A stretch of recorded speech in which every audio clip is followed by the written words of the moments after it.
মধ্যপ্রাচ্যকে কি চরম বিপদের দিকে ঠেলে দিচ্ছেন মার্কিন প্রেসিডেন্ট ডোনাল্ড ট্রাম্প? ইরানের ক্ষেপণাস্ত্র কর্মসূচি সম্পর্কে যুক্তরাষ্ট্র প্রশ্ন তুললেই কি মধ্যপ্রাচ্যে ছড়িয়ে পড়বে তুমুল যুদ্ধ?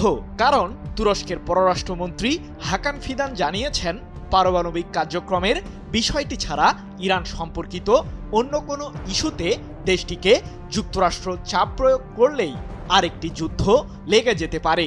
প্রশ্ন হলো, ট্রাম্প কি তুরস্কের হুঁশিয়ারিতে সাড়া দেবেন, নাকি একপাক্ষিক সিদ্ধান্ত নিয়েই ইরানের বিরুদ্ধে যুদ্ধে জড়াবে যুক্তরাষ্ট্র?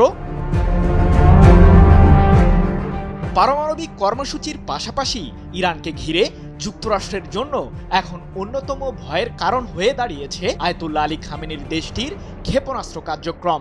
সেই সাথে হিজবুল্লাহ ও হুথি বিদ্রোহী গোষ্ঠী সহ মধ্যপ্রাচ্য জুড়ে ইরানের প্রক্সি বাহিনীগুলোও যুক্তরাষ্ট্রের গলার কাটা হয়েই আবির্ভূত হয়েছে।